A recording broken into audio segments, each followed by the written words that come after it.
இப்ப எல்லாருமே எழுதி பழகுனீங்களா? ஆமாங்கய்யா, ஹோம்ஒர்க் கொடுத்திருந்தது அ ஆ இ ஈ உ ஊ இது கொடுத்திருந்தாங்க. 10 டைம்ஸ் எழுதி அனுப்பியிருக்கோம். தம்ஸ் அப் எல்லாம் வாங்கியிருக்கோம். சோ இப்ப அததான் நான் சொல்லலாம்னு நினைச்சேன். நீங்க கேள்வி கேட்டதுக்கு நன்றி. ஏன்னா தனியா படினா எந்த அளவுக்கு படிப்போம்னு தெரியாதுங்க. பட் ஒரு இணைப்புல இணைந்து அந்த யூனிட்டி ஸ்ட்ரென்த்ன்ற மாதிரி அது ஒரு சேர்ந்து படிக்கிற போது கண்டிப்பா நம்ம படிப்போம். தனியா எந்த அளவுக்கு படிப்பாங்கன்னு எனக்கு தெரியாது. நம்ம ஆன்லைன் தானே படிக்கிறோம், லைவ் உண்மைதான். போறது இல்லை இல்லையா? அது மாதிரி இது வந்து ஒரு நல்ல ஒரு விஷயம்யா. நன்றிங்கய்யா. சந்தோஷங்கம்மா. எல்லாருமே இதை வந்து ஃபாலோ பண்ணுங்க. அவங்கவுங்களுக்கு உள்ள டீச்சர் கிட்ட வந்து நீங்க எழுதி அனுப்பிச்சா மட்டும்தான் அவங்க அதை திருத்தி அனுப்புவாங்க. அப்புறம் நிறைய பேர் வந்து எழுதி அனுப்பல அப்படிங்கிற மாதிரி எனக்கு ஒரு இன்ஃபர்மேஷன் வந்தது. அதாவது டீச்சர்ல வந்து 15 பேரு 12 பேரு இப்படிலாம் ஒரு ஸ்ட்ரென்த் இருக்கு ஒவ்வொரு டீச்சர் கிட்டயும். அதுல ஒரு சில டீச்சர் கிட்ட இருக்கிறவங்க என்ன பண்றாங்கன்னா, பாதி பேர் தான் எழுதி அனுப்புறாங்க, பாதி பேர் எழுதி அனுப்பல அப்படிங்கிற மாதிரி கம்ப்ளைண்ட் வந்தது. அப்ப இதுல வந்து அந்த மாதிரி எழுதி அனுப்பல அப்படின்னா அவங்கள வந்து அந்த டீச்சர்ஸ் நீக்கிடுவாங்க. ஏன் அப்படின்னா இங்க வந்து படிக்கிறதுக்கு தான் வந்திருக்கிறோம் நம்ம. அதனால இந்த பாடத்தினுடைய சீரியஸ்னஸ் புரிஞ்சுக்கிட்டு படிக்கணும். இதுல எழுத கொஞ்சம் நம்ம தயங்கக்கூடாது. அதாவது உங்களுக்கு பொறுமையா எழுதணும் அப்படின்னா ஒன் டே டைம் வாங்கி கூட எழுதுங்க. ஆனா எழுதி எழுதி பழகும்போது தான் அது சாத்தியம். ஐயா, சமஸ்கிருத கிளாஸ் வந்து நல்லபடியா போயிட்டு இருக்கு. டெய்லி நாங்க வந்து ப்ராக்டிஸ் பண்ணிட்டு இருக்கோம்.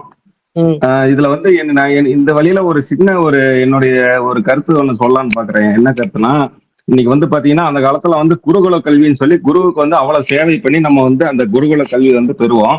ஆனா வந்து இன்னைக்கு நீங்க வந்து தேடி வந்து எங்களுக்கு வந்து இணைய வீட்டுக்கே வந்து இந்த குருகுல கல்வி கிடைக்குது. ஆனா வந்து இதோட சின்சியர் வந்து யாருக்குமே தெரியல. இதோட அதாவது என்ன சொல்றது, இதோட இது வேல்யூ தெரியாம இருக்காங்க ஐயா. ஆனா நாங்க வந்து இதெல்லாம் வந்து 100க்கு 1000% வந்து இதை நாங்க வந்து பெனிஃபிட்டா நினைச்சு வீட்டுக்கே வந்து ஒரு குரு வந்து நம்மளை தேடி வர்றாரு. நம்மள குருவை தேடி போன காலம் போய் குரு வந்து நம்மளை தேடி இந்த அளவுக்கு நமக்காக சிரத்தை எடுத்து பண்ணிட்டு இருக்காருன்னு சொல்லி அந்த நன்றி உணர்வோட நாங்க வந்து டெய்லியும் அதை பண்ணிட்டு இருக்கோம் ஐயா. ஆனா வந்து இது உண்மையில வந்து நிறைய பேருக்கு இதோட இது வேல்யூ தெரியல. அதனால நாங்க வந்து நீங்க வந்து உங்க குருவா வந்து உங்க கடமையை வந்து 100க்கு 1000% பண்ணிட்டு இருக்கீங்க. ஆனா நாங்க சிசியர்கள் நாங்க வந்து எங்க கடமை வந்து ஒரு 10% கூட பண்ணிருப்போமாங்கிறது எங்களுக்கு வந்து ஒரு சந்தேகமா தான் இருக்கு. என்னுடைய கருத்தை சொன்னையா, இதுல வேற ஏதாவது தப்பா தான் நினைச்சீங்க. நன்றிங்க ஐயா. சந்தோஷங்க. அதான் உங்களை மாதிரி ஒரு சீரியஸா இங்க படிக்க வந்தா தானே ஜெயிக்க முடியும். அதுக்கு தான் நம்ம சொல்றோம். ஏன்னா இங்க வந்து சமஸ்கிருத மொழி அப்படிங்கிறது ஒரு நாள்ல ஒரு வாரத்துல கத்துக்க முடியாது. இப்ப நம்ம சாதாரணமா தமிழ் படிக்க போனாலோ ஆங்கிலம் படிக்க போனாலோ கூட நம்ம ஸ்கூல்ல வந்து 1ஆம் கிளாஸ் சேர்ந்து ஒரு வருஷம் படிக்கணும். ஒரு வருஷம் நம்ம டெய்லி ஸ்கூலுக்கு போனோம். அது காலையில ஒரு 10 மணில இருந்து மாலை 4 மணி வரைக்கும் அல்லது ஒரு 12:30 மணி வரைக்குமாவது பேபி கிளாஸ்ல உட்கார வச்சாவது நம்மள வந்து சொல்லி கொடுப்பாங்க. அப்ப எப்படி பார்க்கும்போது நமக்கு ஒரு 1 இயர் தேவைப்படுது இல்லையா? அப்ப இங்க உடனே ரெடி ஆயிட முடியாது. இங்கேயும் கொஞ்சம் டைம் எடுக்கும். அது உங்களுடைய பொறுமையோ சகிப்புத்தன்மையோ விடாமுயற்சியும் தான் ஜெயிக்க முடியும். அதனால இங்க கொஞ்சம் சீரியஸாவே வாங்க இதெல்லாம்.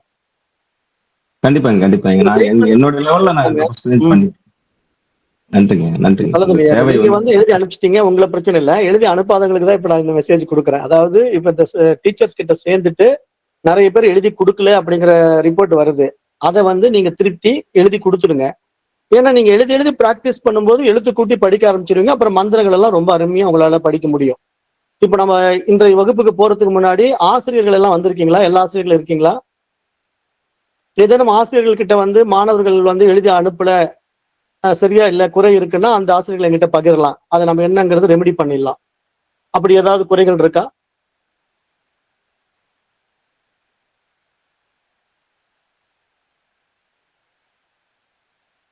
அப்படி ஒன்று இல்லை இல்லையா? ஆசிரியர்கள் கிட்ட இருந்து ஒன்றும் மாணவர்களை பற்றி சொல்றதுக்கு என்னோட ஒரு ஃபீட்பேக், நான் வந்து வேற ஒரு 2 பேர் அனுப்பியிருந்தாங்க, நான் எழுதியிருந்தேன். அதுக்கு தம்ஸ் அப் வரல. அப்ப நான் என்ன பண்ணேன், உத்து மத்தவங்க இதுல எல்லாம் பார்த்தேன். நான் என்ன பண்ணேன், லைன் ரூல்டு நோட்ல எழுதியிருந்தேன். மத்தவங்க எல்லாம் பிளெயின் எழுதியிருந்தாங்க. நல்ல ஒரு நீங்க சொன்ன மாதிரிதான் உத்து பார்த்துட்டு என்ன பண்ணேன்னா, இதுவே ஒரு 10-20 டைம் எழுதினேன். எனக்கு அப்பதான் தெரிஞ்சது பார்த்துக்கோங்க, ஒரு பெர்ஃபெக்ஷன் வர்றதுக்கு நம்ம அதுக்கு அந்த டைம் ஒதுக்கி எந்த அளவுக்கு நம்ம எழுதி பாக்குறோமோ அப்ப வந்து அந்த தெளிவு வருது, அந்த ஹேண்ட் ரைட்டிங் நீட் வருது, அந்த கான்பிடன்ட், அந்த தைரியம், அந்த பயம் போகுது. அந்த ஒரு இதை நான் ஃபீல் பண்ணேன். அப்ப வந்து நான் என்ன பண்ணேன், அந்த லைன் ரூல்டு நோட்டை எடுத்துட்டு நான் வாங்கிட்டு வச்சிருந்தேன். ஆல்ரெடி வந்து ரூல்டு அன்ரூல்டுன்னு சொல்லி 200 அந்த மாதிரி ஒரு 3-4 நோட்டு வாங்கிட்டு வச்சிருந்தேன்.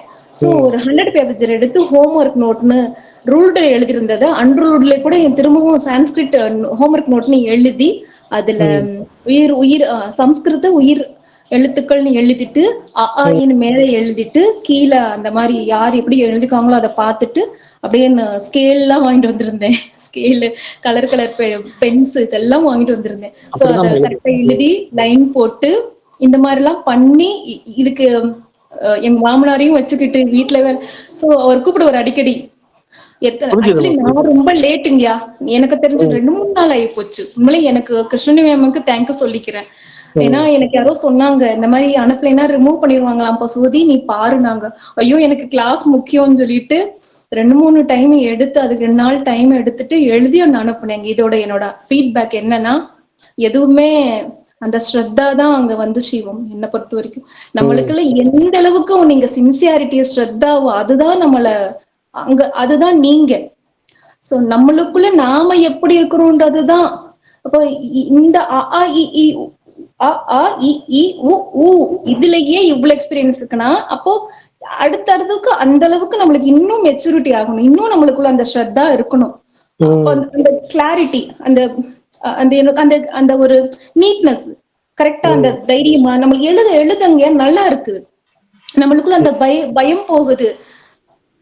அது உண்மையிலேயே நல்லா இருந்துச்சுங்க. எத்தனை டைம் எழுதுனுங்களா அந்த ஸ்ரத்தா அப்படிங்கிற வார்த்தை சொன்னீங்க இல்லையா, அந்த ஸ்ரத்தாவான் லபத்தே ஞானம் பகவத்கீதை. அந்த ஸ்ரத்தை தான் உங்களுக்கு ஞானத்தை கொடுக்கும். அந்த ஸ்ரத்தா இருக்கணும், அந்த ஸ்ரத்தை ரொம்ப ரொம்ப முக்கியம். அதுதான் நமக்கு ஞானம். அப்ப நீங்க வந்து ஒரு ஞானி ஆகணும் அப்படின்னா எந்த டாபிக்கா வேணா இருக்கட்டும், அந்த ஞானம் நீங்க அடையணும் அப்படின்னா அதுல ஸ்ரத்தா இருக்கணும். அப்ப அந்த ஸ்ரத்தை இல்லைன்னா நீங்க ஜெயிக்க முடியாது. அப்ப நீங்க அத்தியாத்ம ஞானத்துல வந்தாலும் ஸ்ரத்த வேணும், இது மாதிரி சமஸ்கிருத மொழி அறிவு பெற வேண்டுமானாலும் ஸ்ரத்தா வேணும். ஸ்ரத்தா இல்லைன்னா ஞானம் கிடைக்காது. அப்பதான் ஸ்ரத்தாவான் லபத்தே ஞானம் என்று பகவத்கீதை சொல்லுவோம். அப்ப இதை நம்ம புரிஞ்சுக்கிட்டு வாழ்க்கையில படிக்கணும். சொல்லுங்க ஐயா. ஐயா, என்னுடைய அனுபவம் ஐயா, இப்போ வந்து நான் வந்து ஒரு 4 டைம் தான் எழுதுனேன். 6ல இருந்து ஊ வரைக்கும் எழுத்து, சமஸ்கிருத எழுத்து ஒரு 4 டைம் தான் எழுதியிருப்பேன். அதுக்கப்புறம் வந்து பாத்தீங்கன்னா நான் ஆபீஸ்ல போய் வந்து நான் தமிழ்ல வந்து எழுதுறப்ப பாத்தீங்கன்னா எனக்கு எழுத்து முன்னாடியோட ரொம்ப நல்லா குண்டா நல்லா அழகா இருந்துச்சு எழுத்து. அது எனக்கே ரொம்ப ஆச்சரியமா இருந்துச்சு. ஏன்னா வந்து என்னோட எழுத்து எப்பவுமே நார்மலா வந்து நல்லா இருக்காது தமிழ் எழுத்து. ஆனா இந்த சமஸ்கிருதம் பழகினால என்னுடைய தமிழ் எழுத்து வந்து நல்லா இம்ப்ரூவ்மெண்ட் ஆயிருக்கு. நல்லா நல்லா எழுதுறேன், தமிழ் எழுத்து நல்லா எழுதுறேன்.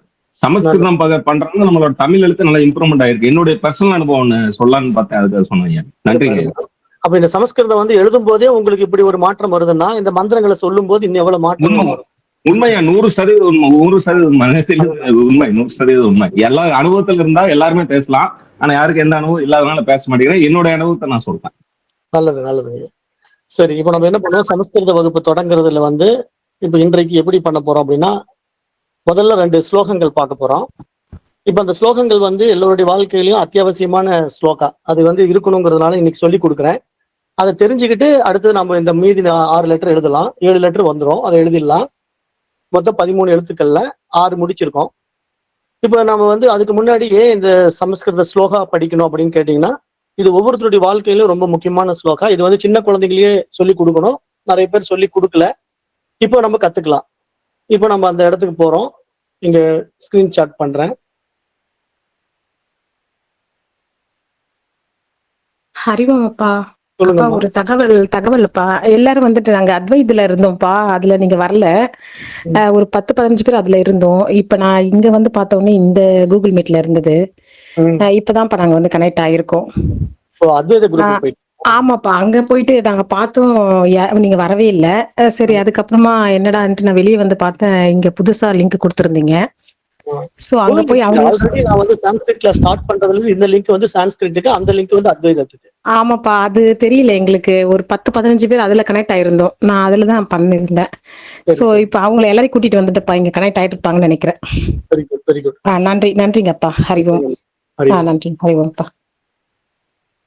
இப்ப நீங்க எல்லாருமே அதை புரிஞ்சுக்கோங்க. சான்ஸ்கிரிட் கிளாஸ் வந்து பராபரம்ல கொடுக்கக்கூடிய தனி லிங்க் இது. ஆனா நம்ம அத்வைதம் வந்து தனி லிங்க் அது. ஏன்னா அந்த லிங்க் இதை மிங்கிள் பண்ணிட்டோம்னா இப்ப இதுக்கு அதுக்கு கன்ஃபியூஷன் வந்துடும், நிறைய பேர் புரியாதுங்கிறதுனால சமஸ்கிருதம் படிக்கிறவங்க அத்வைதத்துக்கு வர்றதில்லை. அதனால நம்ம அவங்களை கொண்டு வந்து அங்க இணைக்க வேண்டியதும் இல்லை. அப்படிங்கிறனால இது ஒரு தனி கூகுள் மீட் லிங்க். இந்த லிங்க்ல வந்துருங்க. இது புரிஞ்சுக்கணும். 1. இப்போ நம்ம வந்து இன்றைக்கு என்ன பண்றோம், ஸ்லோகா வந்து பார்க்க போறோம். பாருங்க, டெய்லி ஸ்லோகாஸ்ல இது 2 முக்கியமான ஸ்லோகம். இதை படிக்கணும். இப்போ வந்து உங்களுக்கு எல்லாருமே ஸ்கிரீன் வந்திருக்குன்னு நினைக்கிறேன். வந்திருக்கா? வந்திருக்குப்பா. இப்போ இந்த ஸ்கிரீன்ல பாருங்க, முதல்ல படிக்கிறேன் பாருங்க. கராக்ரே வசதே லக்ஷ்மிஹி கரமத்தியே சரஸ்வதி கரமூலே து கோவிந்தஹா பிரபாத்தே கரதர்சனம். இப்ப இந்த மந்திரம் வந்து ரொம்ப ஒரு அருமையான மந்திரம். நீங்க வந்து தூங்கி காலையில எழுந்திருக்கிறீங்க இல்லையா, காலையில எழுந்த உடனே முதல்ல நீங்க என்ன பண்ணணும், உங்க உள்ளங்கைய அப்படி தேய்ச்சி கண்கள் 2 ஒத்தடம் கொடுத்துக்கணும். ஃபர்ஸ்ட் எழுந்த உடனே வேற எதையும் பார்க்க கூடாது. கண்களை மூடிய நிலையில உங்களுடைய உள்ளங்கையை நல்லா தேய்ச்சி கண்ணுல சூடு வர்ற மாதிரி அந்த உள்ளங்கைய அந்த கண்ணுல வச்சு லைட்டா அழுத்தி அப்படியே கொஞ்ச நேரம் இருந்துட்டு, அப்புறம் அந்த கையை 2 எடுத்து முன்னாடி வச்சு அந்த கண்ணை திறந்து அந்த கையை உள்ள பாருங்க. அப்படி பார்க்கும்போது இந்த மந்திரத்தை சொல்லுங்க. இது எப்படி இந்த மந்திரம் படிக்கணும் அப்படின்னா, கராக்ரே வசதே லக்ஷ்மி கரமத்தியே சரஸ்வதி கரமூலே து கோவிந்தஹா பிரபாத்தே கரதர்சனம். இது வந்து நீங்க இப்படி ராகமா பாட முடியாதுன்னா பரவாயில்ல. ஆனா நீங்க இந்த மந்திரத்தை எப்படி படிக்கணும் அப்படின்னா, கராக்ரே வசதே லக்ஷ்மி கரமத்தியே சரஸ்வதி கரமூலே து கோவிந்தஹா பிரபாத்தே கரதர்சனம் அப்படின்னு இந்த மந்திரத்தை நீங்க டெய்லி நாளைக்கு இருந்து ஸ்டார்ட் பண்ணிடணும். இன்னைக்கு பௌர்ணமி ஸ்டார்ட் ஆயிடுச்சு. இன்னைக்கு நைட்ல இருந்து நாளைக்கு மத்தியானம் வரைக்கும் பௌர்ணமி, அதாவது நாளைக்கு சாயந்தரம் வரைக்கும் இருக்கும். அப்ப இந்த நாள்ல நீங்க இந்த விஷயத்தை தொடங்கிட்டீங்க அப்படின்னா உங்களுடைய ஒவ்வொரு நாளும் அந்த ஆன்மீகத்தை நோக்கிய முன்னேற்றமான நாளாக இருக்கும். ஏன்னா இதெல்லாம் சமஸ்கிருதத்துல ஒரு உயர் பரிமாண அறிவை உண்டாக்குகின்ற உயரிய மந்திரங்கள். இதெல்லாம் சிறு குழந்தைகளையே கற்றுக் கொடுத்துருவோம். ஏன்னா அந்த குழந்தைங்க எழுந்திருக்கும் போது அந்த டிசிப்ளின் ஆக்டிவிட்டிஸோட அந்த ஆட்டிடியூடோட வாழணும் அப்படிங்கிறது தான் நம்முடைய சனாதன தர்மத்தினுடைய ரிஷிகளுடைய வாழ்வியல் நெறி. ஆனா இன்றைக்கு அது பெரும்பாலான பேரண்ட்ஸ் வந்து அதை கடைபிடிக்கிறது இல்லை. ஸோ அது பாஸ்ட் இஸ் பாஸ்ட், போனது போயிட்டோம். இப்ப இனிமேல் நாம் இதை கற்றுக்கொண்டு நம்முடைய குழந்தைகளுக்கு இதை கொடுக்கணும் அப்படிங்கிற நம்முடைய சனாதன தர்மத்துல நம்ம நிக்கணுங்கிறத புரிஞ்சுக்கிட்டு வாழுங்க. அப்ப இது ஏன் வந்து நாம உங்களுக்கு கத்துக் கொடுக்குறோம் அப்படின்னா, இது ஒரு காலத்துல பிராமணர்கள் மட்டுமே படிச்சுக்கிட்டு இருந்தாங்க. ஏன்னா அவங்க வந்து ட்ரெடிஷனா வர்றதுனால அவங்க குடும்பத்துல சொல்லி கொடுத்துருவாங்க, நிறைய குழந்தைங்க அதை படிக்கிறாங்க. ஆனா இன்றைக்கே பிராமணர்கள் கூட இதை படிக்கிறது இல்லை. ஏன்னா இன்றைக்கு பிராமணர்கள் பூரா பணத்துக்காக வெளிநாடு போயிட்டாங்க. அதாவது பிராமணர்கள்னா பிரம்மத்தை உணர்ந்தவர்கள்ங்கிற அடிப்படையில நான் சொல்றேன், பிறப்பால் பிராமணன் அப்படிங்கிற அடிப்படையில சொல்றது இல்ல. இன்றைக்கு பிறப்பால் பிராமணன் சொல்லிக்கிறவங்க எல்லாம் எங்க இருக்கிறாங்கன்னா, அமெரிக்காவில ஷேவிங் பண்ணிட்டு இருக்காங்க, பிசினஸ் பண்ணிட்டு இருக்காங்க. ஏன்னா அவங்களுக்கு இன்கம் பார்க்க வேண்டியதா போயிடுச்சு. அவங்களுக்கு பணம் பெருசா இருக்கு. இந்த வித்தைகளை விட அவங்களுக்கு பணம் பெருசா போயிட்டதால அப்படி போயிட்டாங்க. ஆனா இன்றைக்கு இது மாதிரி விஷயங்களை சொல்லி கொடுக்கறதுக்கு வேற நபர்களுக்கு ஆள் இல்லை. ஆனா இது நம்முடைய தர்மம் என்ன பண்ணுது, காமனா சான்ஸ்கிரிட்ல வச்சிருக்குது, எல்லாரும் படிங்க பயனடைங்க அப்படின்னு சொல்லுது. ஆனா படிக்கிறதுக்கோ சொல்லி கொடுக்கறதுக்கோ ஆட்கள் இல்லை. இப்ப நாமெல்லாம் முன் வரோம். அப்ப நீங்க இதை பயன்படுத்திக்கிங்க. ஏன்னா இதுல வந்து ஏற்றத்தாழ்வுகள் கிடையாது, யார் வேணா சொல்லலாம், எல்லோரும் பயனடையணும், எல்லோரும் அந்த அறிவு, எல்லோரும் அந்த உணர்வுங்கிறத உள்வாங்கணும் அப்படிங்கிறது தான் நம்முடைய பண்டைய ரிஷிகளுடைய நோக்கம் என்பதை நான் நம்முடைய பாடத்திட்டத்துல சொல்லிட்டே இருப்பேன். அப்ப அதனால இந்த மந்த்ராவை நீங்க தமிழ்லயும் கீழே கொடுத்துருக்கிறேன், இங்கிலீஷ்லயும் கொடுத்துருக்கிறேன். அந்த இடத்துல எந்த நீங்க சான்ஸ்கிரிட் மட்டும் படிக்க முடியலையேங்கிற ஒரு குறையோட நீங்க இருக்கிறீங்கிறதுக்காகத்தான் இந்த சமஸ்கிருத வகுப்பு சேர்ந்துட்டீங்க இப்போ. அப்ப இனிமேல் நீங்க என்ன பண்ணலாம், மேல இருக்கிற சமஸ்கிருத எழுத்த இப்போ மெய் எழுத்துக்களும் அந்த உயிர் எழுத்துக்களும் எல்லாம் படிச்சு முடிச்சிட்டீங்க அப்படின்னா உங்களால எழுத்து கூட்டி படிக்க முடியும். அப்ப அப்படி படிக்கும்போது கராக்ரே வசத்தே லக்ஷ்மி கரமத்தியே சரஸ்வதி கரமூலேத்து கோவிந்தஹா பிரபாத்தே கரதர்சனம் அப்படிங்கிற இந்த மந்த்ராவை மனப்பாடம் பண்ணிக்கோங்க. பண்ணிக்கிட்டு தினமும் காலையில் எழுந்த உடனே நாளைக்கு இருந்து நீங்க எல்லோருமே உங்களுடைய உள்ளங்கைய இந்த மந்த்ராவை பார்த்துட்டு நீங்க வாழ்க்கையை தொடங்குனீங்கன்னா உங்க கைகள்ல யார் யார் இருக்கிறா, லட்சுமி இருக்கிறா, சரஸ்வதி இருக்கிறா, கௌரி இருக்கிறா, 3 தேவிகளும் உங்களிடத்துல இருக்கிறார்கள். அப்ப என்ன நடக்கும் உங்க வாழ்க்கையிலன்னா, உங்களுக்கு ஞானமும் கிடைக்கும், செல்வமும் கிடைக்கும், உங்களுக்கு தைரியமும் கிடைக்கும். இது 3 தானே வேணும். ஏன்னா துர்கா, லட்சுமி, சரஸ்வதி தானே நம்ம சரஸ்வதி பூஜை அன்றைக்கு நம்ம வச்சு வணங்குறோம். 3 தேவதைகளை வச்சு நம்ம ஏன் வணங்குறோம்? 3 தேவதைகளுமே நம் ஒவ்வொருவருக்கும் தேவை. ஏன்னா அப்படி இருந்தால்தான் நான் வாழ்க்கையில எதையுமே சாதிக்க முடியும். எனக்கு தைரியமும் வேணும், எனக்கு ஞானமும் இருக்கணும். வெறும் தைரியம் மட்டும் இருந்தா போதாது, ஞானமும் இருக்கணும். அப்புறம் ஞானம் மட்டும் இருந்தா போதுமானா செல்வமும் இருக்கணும். வாழ்க்கையில நான் சில விஷயங்களை அனுபவிக்கணும். அப்ப எல்லாமே நமக்கு தேவை என்பதனால இங்க சரஸ்வதி, லக்ஷ்மி, கௌரி என்ற 3 தேவதைகளும் இந்த கையிலே குடிகொண்டிருக்கிறார்கள் என்பதை இந்த மந்திரம் சுட்டி காட்டுவதாக நம்ம பார்க்கிறோம். அப்ப இந்த மந்திரத்தினுடைய அந்த தாத்பரியத்தை நீங்க புரிஞ்சுக்கிட்டு இதை நீங்க தினசரி காலையில உச்சரிப்பு பண்ணுங்க, நாளைக்கு இருந்து தொடங்கிடுங்க. இது ஒரு மந்த்ரா வச்சுக்கோங்க. இதை பிடிஎஃப் நான் அனுப்பிச்சிடுறேன். அப்புறம் அடுத்த மந்திரம் வந்து நீங்க அப்படி எழுந்த உடனே எல்லாம் வேலைக்கு போறதுக்கு முன்னாடி குளிப்பீங்க இல்லையா? அப்படி குளிக்கும் போது உங்க தண்ணீர் பக்கெட்ல நீங்க தண்ணியை நிறைச்ச உடனே அது ஒரு முதல் பக்கெட் எடுத்து முதல் கப் எடுத்து குளிக்க போவீங்க இல்லையா? அப்படி குளிக்க போகும்போது இந்த மந்திரத்தை சொல்லுங்க. ஏன்னா அந்த கப்புக்குள்ள எல்லா நதிகளும் வந்துடும். பாருங்க எப்படின்னா, கங்கேச்ச யமுனே சைவ கோதாவரி சரஸ்வதி நர்மதே சிந்து காவேரி ஜலேஸ்மின் சந்நிதிம் குரு. அப்போ இங்க கங்கை, யமுனை, கோதாவரி, சரஸ்வதி, நர்மதை, சிந்து, காவேரி போன்ற எல்லா புண்ணிய நதிகளும் அந்த நீரிலே சங்கமிக்கட்டும், அந்த நீரிலே வந்து நிறையட்டும். அப்படிப்பட்ட புனித நீரை நான் நீராடுகின்றேன் என்று நீங்க அந்த ஒரு கப்பல் மொண்டு இந்த மந்திரத்தை சொல்லிட்டு நீங்க குளிச்சீங்கன்னாலே உங்களுடைய உடல் தூய்மை நடந்துடும். ஏன்னா நீங்க வந்து ஆவாகனம் பண்றீங்க. நீங்க கங்கைக்கு போக வேண்டியதில்லை, யமுனைக்கு போக வேண்டியதில்லை, நர்மதை, சிந்து, காவேரி என்ற நதிகளை தேடி அலைய வேண்டாம். அந்த நதி உங்களை தேடி வரும் உங்களுடைய தவ வலிமையினால. அப்ப நீங்க இந்த மந்திரத்தை கரெக்டா சொன்னீங்கன்னா அந்த நீர் அந்த நதியாக மாறிடும். நீங்க கையில வச்சிருக்கிற அந்த நீரை வந்து ஒரு கப்பு மொண்டு நீங்க இடது கையில அந்த கப்பை பிடிச்சிக்கோங்க, வலது கையை அந்த கப்பு மேல வைங்க. நீங்க வச்சு குளிக்கக்கூடிய கப்பு மேல வலது கையை வச்சு மூடி இந்த மந்திரத்தை சொல்லுங்க. கங்கேச்ச யமுனே சைவ கோதாவரி சரஸ்வதி நர்மதே சிந்து காவேரி ஜலேஸ்மின் சந்நிதிம் குரு அப்படின்னு இந்த மந்திரத்தை சொல்லிட்டு அந்த முதல் கப்பை எடுத்து நீங்க தலைக்கோ அல்லது உடம்புக்கோ ஊத்திக்கிட்டீங்க அப்படின்னா நீங்க இத்தனை புண்ணிய நதிகளிலே நீராடியதற்கு பலன் என்பதாக இந்த மந்திரம் நமக்கு சொல்லுதுங்க. பாருங்க கீழே, கங்கை, யமுனை, கோதாவரி, சரஸ்வதி, நர்மதை, சிந்து, காவேரி இவை அனைத்துமாக இருக்கின்ற இந்த புண்ணிய நீரில் குளித்த சங்கமம் உண்டாகட்டும் என்பதுதான் இந்த மந்திரத்தினுடைய பொருள். இது மாதிரி நம்ம என்ன பண்ண போறோம், நிறைய ஸ்லோகங்கள் எல்லாம் பார்க்க போறோம். இப்ப இந்த ஸ்லோகங்கள் எல்லாம் நம்ம இந்த பாடத்திட்டத்தோட சைமல்டேனியஸா இந்த சான்ஸ்கிரிட் நீங்க படிக்கவே உங்களுக்கு மந்திரங்களும் கொடுக்கப்படும். இந்த மந்திரங்களை நீங்க உச்சரித்து பண்ணி ஒவ்வொரு நாளும் ஒவ்வொரு மந்திரத்தை நீங்க கத்துக்க போறீங்க. அப்புறம் நீங்க இந்த மொழி அறிவையும் நீங்க பெற்ற பிறகு நீங்க எழுத்து கூட்டி படிக்க போறீங்க. அப்புறம் எழுத்து கூட்டி படிக்கும் போது உங்களாலேயே இந்த சமஸ்கிருத மந்திரங்கள் எல்லாம் சமஸ்கிருதத்திலேயே படிக்க முடியும். அப்போ உங்களுக்கு தப்பு நடக்காது. இப்ப கங்கே அப்படிங்கிறது கங்கேன்னு சொல்ல முடியாது. அப்ப எந்த இடத்துல கா வருது எந்த இடத்துல கே வருதுங்கிறத அந்த எழுத்துக்களை புரிஞ்சு போயிடும். இப்ப தமிழ்ல என்ன ஒரு குழப்பம்னா, இது காவா காவா அப்படிங்கிறதுல ஒரு குழப்பம் வந்துடும். நம்ம இதை கங்கேன்னு படிக்கலாம், கங்கேன்னு படிக்கலாம். தமிழ்ல இது ஒரு ப்ராப்ளம்.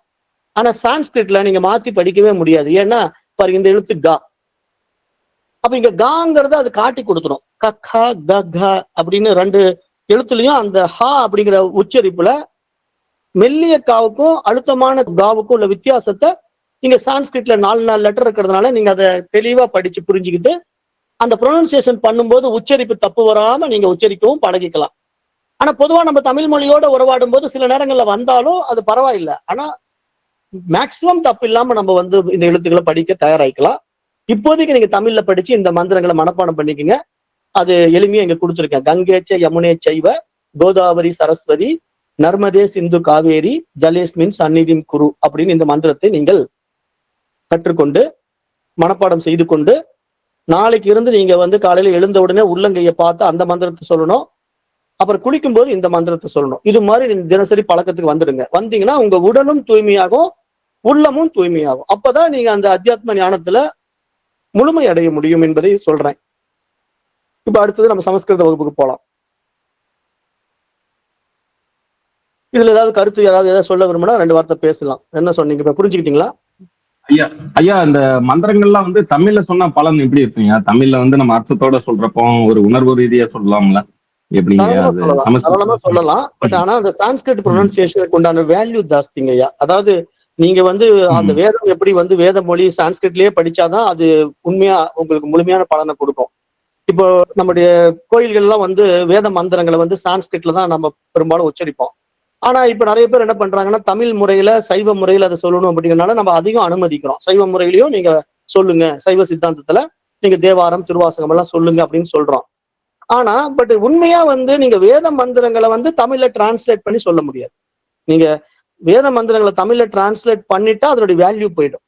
அதனால தமிழ் மேல இருக்கிற அபிமானத்தினால நான் வேதத்தையே தமிழ்ல சொல்லுவேன் அப்படின்னு சொல்லி அடம் பிடிச்சீங்கன்னா அது உங்களுக்கு அதனுடைய வேல்யூவை அதனுடைய ஒர்த்தை நீங்க ரெடியூஸ் பண்றதா மாறிடும். அப்படி சொல்லவே முடியாது, சொல்லவும் கூடாது. ஏன்னா அந்தந்த மந்திரத்துக்கான மகத்துவம் மகோன்னதமே அந்த உச்சரிப்புலதான் அது இருக்கு அப்படிங்கிறத நீங்க புரிஞ்சுக்கணும். அதனால நீங்க இப்ப மாணிக்க வாசகர் வந்து தமிழ்ல திருவாசகத்தை ஏற்றிருக்காருன்னா திருவாசகத்தை நீங்க மனமுருகி பாடினாலே அது இறைவனை நீங்க அடைவதற்கான அருமையான விஷயம் தான், அதுல ஒன்றும் சந்தேகம் இல்லை. ஆனா அது தமிழ் மொழியில நீங்க உருகிற உருக்கத்துக்கும் சமஸ்கிருதத்துல உருகிற உருக்கத்துக்கும் உண்டான மொழி வேறுபாடுகள்ல வித்தியாசம் இருந்தாலும் அதை உண்மையா நீங்க புரிஞ்சுக்கிட்டு உருகுனா இறைவனுடைய அனுகிரகம் உங்களுக்கு கிடைக்கும், அவ்வளவுதானே தவிர நீங்க மொழி பேதமையை வச்சுக்கிட்டு உருகிறதுனால அந்த அனுபவம் கிடைக்காது. ஏன்னா இங்க பிரச்சனை என்னன்னா இறைவன் வந்து மொழிகளுக்கெல்லாம் அப்பாற்பட்டு இருக்கிறதுனால நான் தமிழ் மொழியில தான் உச்சரிப்பேன் அப்படின்னு அடம் பண்றதெல்லாம் வந்து இன்னைக்கு பாலிடிக்ஸா போச்சு. இன்னைக்கெல்லாம் கமர்ஷியல் பண்ணிட்டு பாலிடிக்ஸ் பண்ணிட்டு இருக்காங்க. ஆனா எந்த ஒரு வேத மந்திரமும் தமிழ்ல உச்சரிக்கவே முடியாது, உச்சரிக்கவும் கூடாது. வேதம் வந்து ஒன்லி சான்ஸ்கிரிட் தான், மூலம் தான். ஏன்னா அது வந்து அனாதி. ரெண்டாவது வேதம் வந்து காலகாலமா வந்துகிட்டே இருக்கிறது, சிரவணம் பண்ணி பண்ணி கொண்டு வந்த விஷயம் இது. அப்ப அதனால மந்திர திருஷ்டாக்கள் என்றுதான் இங்க சாஸ்திரம் பேசுது, மந்திரத்தை பார்த்தார்கள் என்றுதான் இங்க வேதம் சொல்லுது. அப்ப அப்படிப்பட்ட வேத மந்திரங்களை வந்து தமிழ்ல டிரான்ஸ்லேட் பண்ணக்கூடாது. அதனால இப்ப நிறைய பேர் வேணும்ட்டு என்ன பண்ணுவாங்கன்னா இந்த மந்திரங்களுக்கெல்லாம் பல பொருளை வந்து மாத்தி மாத்தி சொல்லி தப்பாலாம் எழுதி வச்சிருக்காங்க. நான் அதெல்லாம் படிப்பேன் ஒரு காலத்துல. பட் அதெல்லாம் இப்ப நம்ம போனோம்னா நிறைய இஷ்யூஸ் வரும், வேண்டாம். அவங்க வந்து வேணும்ட்டே அந்த பொருள் புரியாம அதை வந்து அப்படி மக்களை குழப்புவதற்காக திருமணம் பண்ணும்போது பாத்தீங்கன்னா இவங்களுக்கு வந்து இவளை கட்டி வைக்கிறதுலாம் இதுதான் காரணங்கிற மாதிரி மாத்தி மாத்தி எல்லாம் இந்த பெரியார் கட்சிக்காரங்க வந்து சொல்றாங்க. அப்படியெல்லாம் கிடையவே கிடையாது, அப்படியெல்லாம் சமஸ்கிருதத்துல இல்லவே இல்லை. அவங்க அப்படி புரிஞ்சிக்காம அதை மீனிங் மாத்தி மக்களை குழப்புறாங்க. அதனால அந்த சமஸ்கிருத மந்திரத்தினுடைய வேல்யூ அதனுடைய பொருளே வேற, இவங்க நினைக்கிற மாதிரி கிடையாது.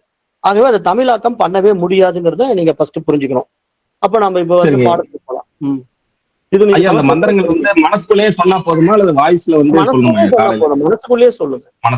எல்லாமே மனசுக்குள்ள, மானசீக மந்திரம் தான். படிச்சு மனசுக்குள்ளேயே சொன்னீங்கன்னா போதும். நன்றிங்க.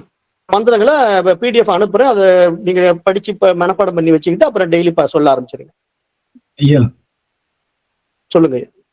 இந்த கராக்கரை வசதி லக்ஷ்மி அப்படின்னு சொல்றோம், அதுக்கு 2 புள்ளி இருக்குது. ஆனா அதே கீழ் லைன்ல கரமுலே தூ கோவிந்த அப்படின்றோம். லக்ஷ்மிக்கு ஏன் அதை கான்னு சொல்லல அப்படின்னு கேட்கணும். ஆமா, லட்சுமிக்கு வந்து ஹீன் வரும். அதாவது பெண் பால் வந்து புல்லிங்கனம் ஸ்ரீலிங்கனம் அப்படின்ட்டு இருக்குங்க சமஸ்கிருத மொழி. நம்ம பின்னாடி இதை பார்க்க போறோம். ஆண் பால் பெண் பால் அப்படிங்கிற அடிப்படையில இப்போ புல்லிங்கனம் அப்படின்னா ஆண் பால் வரக்கூடிய இடத்துல ஹா வரணும், பெண் பால் வர்ற இடத்துல ஹீ வரணும். ஆனா அந்த சைட்ல 2 புள்ளியும் காமனா இருக்கும். அந்த காமனா இருக்கக்கூடிய அந்த எழுத்தை வந்து பெண் பால்ல வரும்போது அது ஹியா. லக்ஷ்மின்னு வந்துட்டா அதை லக்ஷ்மி ஹி அப்படின்னு தான் சொல்லணும். ராமா அப்படின்னு வந்தா ராமஹா அப்படின்னு தான் சொல்லணும். அப்ப ராமனுக்கு பக்கத்துல 2 புள்ளி வச்சிருந்தா ஹா, லக்ஷ்மி பக்கத்துல 2 புள்ளி வச்சிருந்தா ஹி. அப்ப வந்து வைதேகி அப்படின்னாலும் வைதேகின்னு தான் சொல்லணும்.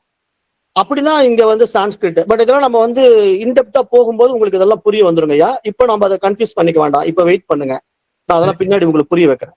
நல்லது நல்லது. இப்ப நம்ம வந்து இன்றைய சப்ஜெக்டுக்குள்ள போலாம். இப்ப இன்றைய சப்ஜெக்ட்ல நம்ம பழைய புக் எடுக்கணும். பழைய புக்ல வந்து பாருங்க, இப்ப இந்த எழுத்து வந்திருக்கா? வந்திருக்குங்க பாருங்க, இப்ப இந்த எழுத்துல ஃபர்ஸ்ட் நம்ம என்ன பண்ணோம், அ எழுதி பழகணும். பாருங்க, முதல் எழுத்து ஆ எழுதி பழகணும், அப்புறம் ஆ எழுதி பழகணும், அப்புறம் இ, அப்புறம் இ, அப்புறம் உ எழுதி பழகிட்டோம். இப்ப இந்த பழக்கத்துல அடுத்த பாருங்க, இந்த இடத்துல ரூ அப்படிங்கிற ஒரு எழுத்து இருக்கு, அப்புறம் ரூ அப்படின்னு இன்னொரு நெடில் எழுத்து மாதிரி ரூன்னு ஒண்ணு இருக்கு, அப்புறம் லூ இருக்கு, அப்புறம் ஏ ஐ ஓ ஔ.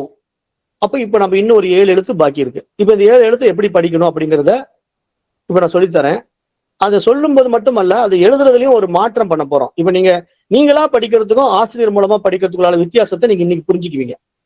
இப்ப பாருங்க, இதுக்கு முன்னாடி நம்ம திருப்பி அந்த இன்னொரு புக் இருக்கு, அதுக்கு போயிட்டு தான் இதுக்கு வரணும். இப்படி லைன்லயே இருங்க, வரேன். பாருங்க, இப்ப இந்த புக் வந்திருக்கா? வந்திருக்கு. இப்ப இதுல பாத்தீங்கன்னா நம்ம படிக்கிறது நல்லா கவனிங்க. அ ஆ இ ஈ உ உ இது வரைக்கும் நம்ம முடிச்சிட்டோம். இப்போ ரு ரூ லு ஏ ஐ ஓ ஔ இப்படிதான் நம்ம படிக்க போறோம். இப்ப பாருங்க, ரூ 2 எழுத்து இருக்கு, லூ 1 இருக்கு, 3 ஆச்சு, ஏ 1 4, ஐ 5, ஓ 6, ஔ 1 7.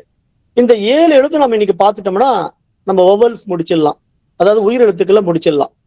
அப்ப இந்த 7 எழுத்தை நம்ம இப்போ இன்றைக்கு எப்படி எழுத பழக போறோம் அப்படின்னு பாத்தீங்கன்னா, இப்போ இந்த எழுத்துக்களை நம்ம பழைய விஷயங்கள் பார்த்துட்டோம். நிறைய இதுல குறில் எது நெடில் எது அப்படின்னு எல்லாமே நமக்கு பழைய இதை பார்த்ததுனால இப்ப அதெல்லாம் நம்ம பார்க்காம எழுத்து எழுதுறது மட்டும் இன்னைக்கு நாங்க பார்க்க போறோம். இப்ப எப்படிங்கிறது அந்த இடத்துல உங்களுக்கு சொல்லி புரிய வச்சுட்டு திருப்பி நான் இங்க வரேன் உங்களுக்கு. பாருங்க, இப்ப இதுல என்ன பண்ண போறோம் அப்படின்னா, இப்ப இந்த ஊக்கு அப்புறம் இந்த ரூ அப்படிங்கிற எழுத்து இருக்கு பாத்தீங்களா, இந்த ரூங்கிற எழுத்தை கவனிங்க, நல்லாவே கவனிக்கணும்.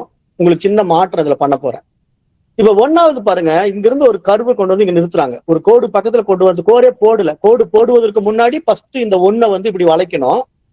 அப்புறம் 2 வந்து இப்படி கூட இழுக்கணும். 2 இப்படி கூட இழுத்துட்டு அப்புறம் 3ஆவதா தான் நீங்க கோடு போடணும். 3ஆவதா கோடு போட்டுட்டு அப்புறம் 4ஆவதா பாருங்க இங்க ஒரு சுழி சுழிக்கணும். 4ஆவதா இந்த இடத்துல இருந்து கொண்டு போய் இங்க ஒரு சுழி சுழிக்கணும்.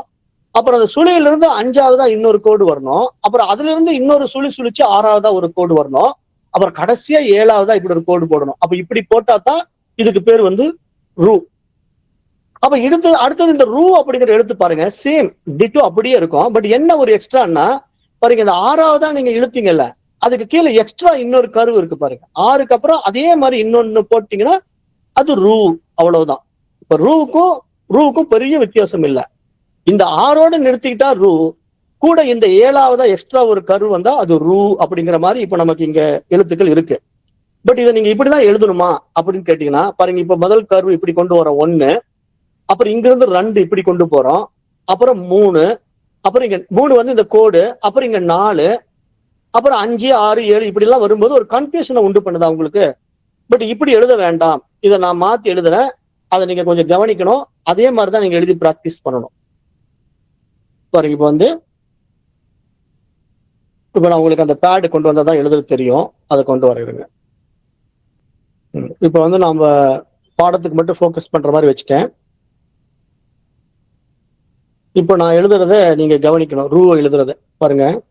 ஃபர்ஸ்ட் வந்து பாருங்க, அவங்க சொல்றபடி பார்த்தா இப்படி போடணும், அப்புறம் 2ஆவது இப்படி போடணும், அப்புறம் 3ஆவது இப்படி ஒரு கோடு போடணும், அப்புறம் 4ஆவது இப்படி போகணும், அப்புறம் 5ஆவது வந்து இப்படி இப்படி வளைச்சி அப்புறம் இப்படி கொண்டு வந்து அப்புறம் இப்படி கொண்டு வந்து நிறுத்திட்டு இப்படி மேல ஒரு கோடு போட்டா ரூ அப்படின்னு இப்படி சொல்றாங்க இல்லையா? தெரியுதா? தெரியுதுங்கய்யா. ஆனா இப்படி எழுதி குழப்பமாக வேண்டாம். ஏன்னா பாருங்களேன், ஃபர்ஸ்ட் 1 இப்படி, அப்புறம் 2 இப்படி, அப்புறம் 3 இப்படி ஒரு கோடு, அப்புறம் 4 இப்படி, அப்புறம் 5 இப்படி, அப்புறம் 6 இப்படி. 6 வந்து அப்படி எஸ் மாதிரி வளைஞ்சு அப்புறம் இப்படி வர்றதுன்னா எவ்வளவு குழப்பமா இருக்கு. இது கன்ஃபியூஷன் ஆகுது இல்ல? இது வேண்டாம். இதை விட்டுட்டு நம்ம ஈஸியா சொல்லித்தரேன். ஃபர்ஸ்ட் பாருங்க, இப்படி ஒரு கோடு போடுங்க நேரா, இப்படி போட்டு இப்படி போட்டு இப்படி போட்டு இங்க இப்படி போட்டு இப்படி போட்டீங்கன்னா ரூ முடிஞ்சிடும். பாருங்க இப்படி, அதாவது ஃபர்ஸ்ட் கோடு போடணும். ஒரு அகைன் பண்ணித்தரேன். இதுதான் உங்களுக்கு ஈஸி மெத்தட். அதாவது ஆசிரியர்கிட்ட பழகும் போது இப்படி எழுத சொல்லி கொடுத்துருவாங்க. ஏன்னா இதான் ஈஸியா எழுதலாம். வேற நீங்க அவங்க சொல்ற மெத்தட்ல ரியலா அப்படி எழுதுனா சான்ஸ்கிரிட் அப்படிதான் எழுதணும். ஆனா அப்படி எழுதுனா குழப்பமா இருக்கும் உங்களுக்கு. பிராக்டிஸ், அதாவது ஸ்பீடா எழுத முடியாது. அதனால நீங்க ஃபர்ஸ்ட் என்ன பண்ணணும்னா பாருங்க, இப்படி நேராவே இப்படி இந்த கோடை போட்டு இப்படி போட்டு எஸ் மாதிரி வளைச்சிக்கலாம். பாருங்க, இப்படி போட்டு இப்படி போட்டு இப்படி வளைச்சிட்டு இப்படி ஒரு கோடு போட்டு இப்படி சென்டர்ல ஒரு கோடு போட்டு இப்படி இழுக்கலாம். இப்ப எனக்கு இந்த பேட்ல சரியா வரமாட்டேங்குது, இருங்க ஒரு செகண்ட். பாருங்க, இப்ப நான் திருப்பி எகைன் அதை எழுதுறேன்.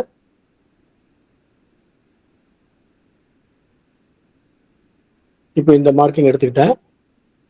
இப்ப அவங்க சொல்லி கொடுத்ததை ஒன்ஸ் பாத்துக்குங்க. பாருங்க, இப்படி போட்டா 1, அப்புறம் இப்படி போட்டா 2, அப்புறம் இப்படி கோடு போட்டா 3. இது 2 இணைச்சிருக்கணும், இந்த இடத்துல இணைச்சிருக்கணும். அப்புறம் அதுக்கப்புறம் இப்படி போட்டா 4, அப்புறம் 5, அப்புறம் இப்படி போட்டா 6, இப்படி மேல போட்டா இப்படி 8. இதோட முடியுது ரூ. ஆனா நமக்கு வந்து இப்படி எழுதுறதுக்கு பதிலா பாருங்க, இப்படி எழுதுங்க.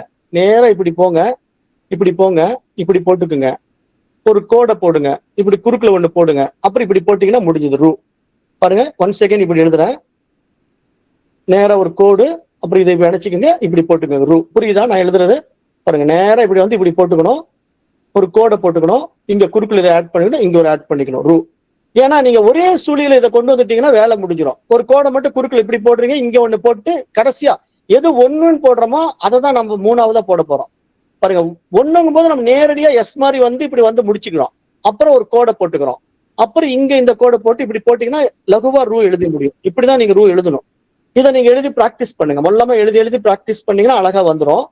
இப்படி எனக்கு இந்த பேட்ல கொஞ்சம் சரியா வரல, இப்படி பண்ணிட்டீங்கன்னா அழகா ரூ வரும். 1 செகண்ட் திருப்பி நான் எழுதி காட்டுறேன், நல்லா பாத்துக்கோங்க. இந்த ரூ மட்டும் ரூ தான் கொஞ்சம் கஷ்டம். அப்புறம்லாம் நீங்க எல்லாம் ஈஸியா எழுதிடலாம், ஒன்றும் கஷ்டமே இல்லை. ஆனா இதுவும் கஷ்டமே இல்லை பாருங்க. நான் சொல்ற மெத்தட்ல எழுதுங்க. ஃபர்ஸ்ட் வந்து ஒண்ணும் இல்லை, இந்த கோடை இப்படி இழுத்து எஸ் திருப்பி போடுற மாதிரி போட்டு இப்படி வந்துட்டு இப்படி திருப்பிக்கிட்டீங்கன்னா போதும். அப்புறம் ஒரு கோடு மேல இருந்து கீழே கொண்டு வாங்க. அப்புறம் இங்க இருந்து ஒரு கோடு இப்படி போடுங்க, மேல இப்படி போட்டுருங்க. அவ்வளவுதாங்க ரூ. இதுக்கு வந்து ரூன்னு பேரு. இப்ப அடுத்தது ரூ எழுதுறதுன்னா அதே மாதிரி இப்படி போட்டு இப்படி ஒரு வளை வளைக்கிறீங்களா, இன்னொரு வளை வளைச்சிக்கங்க. வளைச்சிட்டு ஒரு கோடை போட்டு இப்படி குறுக்குல ஒரு கோடு போட்டு இப்படி போட்டீங்கன்னா இதுக்கு பேரு ரூ. இப்படிதான் புரிஞ்சுக்கணும். இப்ப நான் தமிழ்லே ரூ எப்படி வருது பாருங்க. இந்த பேட் வந்து மிஸ்டேக். இந்த பேட்னால என்னால இவ்வளவுதான் எழுத முடியும். உங்களுக்கு புரிய வைக்கிறதுக்காக நான் முயற்சி பண்றேன். பேனாவில் எழுதும்போது நீட்டா வரும் பாருங்க. இப்படி போடணும், இப்படி போடணும், இப்படி போட்டுட்டு ஒரு கோடை போட்டுட்டு குறுக்குல இதை போட்டுட்டு இப்படி போட்டீங்கன்னா இதுக்கு பேரு ரூ. இப்படி புரிஞ்சுக்குங்க. ரூன்னா திருப்பி அந்த எஸ் மாதிரி இப்படி திருப்பி போட்டு இப்படி போட்டு 2 இதை போட்டுக்கணும். 3 தலைகளை திருப்பி போட்ட மாதிரி போட்டுக்கணும். ஒரு கோடை மேல இருந்து இழுக்கணும். இந்த கோடை கம்ப்ளீட் பண்ணணும். இதை போட்டா ரூன்னு பேரு. அப்ப இதை நீங்க எடுத்து எழுதும் போது உங்களுக்கு எப்படி ஒரு 2-3 டைம் தடுமாறமா இருக்கும். அப்புறம் அப்படியே எழுத நீட்டா வந்துடும். ரூலாம் அழகா வந்துடும். ஃபர்ஸ்ட் கொஞ்சம் சிரமமா இருக்கும். டீச்சர்ஸ் மட்டும் இதை கொஞ்சம் வெரிஃபை பண்ணிக்கங்க, அவங்க கரெக்டா எழுதுறாங்களான்ட்டு பாருங்க. 1 செகண்ட் சொல்றேன். இப்படி இப்படி ஒரு கோடு, அப்புறம் இந்த குறுக்கு இப்படி ஒரு கோடு, இப்படி போட்டு இந்த கோடை இழுக்கிறது தான் உங்க வேலை. அப்புறம் இங்க குறுக்குல ஒரு கோடு, அப்புறம் இங்க ஒரு கோடு போடுறோம். இது வந்து கொஞ்சம் நீட்டிக்கணும். அதாவது நம்ம போடுறதுல எழுதும் போதே இதை கொஞ்சம் நல்லா நீட்டி கொண்டு வரணும் பாருங்க. இப்படி நீட்டி இப்படி போட்டு இப்படி போட்டு இப்படி போட்டு இப்படி போட்டீங்கன்னா ரூ. ரூ ரூ எப்படி பாருங்க. இப்படி போட்டு இன்னொரு இதை போட்டு இப்படி போட்டு இப்படி போட்டு இப்படி போட்டீங்கன்னா 4 கோடு போட்டீங்கன்னா ரூ. இப்படிதாங்க. இது ரொம்ப ஈஸிங்க. இது மாதிரி புரிஞ்சு எழுதிடுறீங்களா? 1 செகண்ட் திருப்பி ரூ சொல்லி தரேன், நல்லா பாத்துக்குங்க.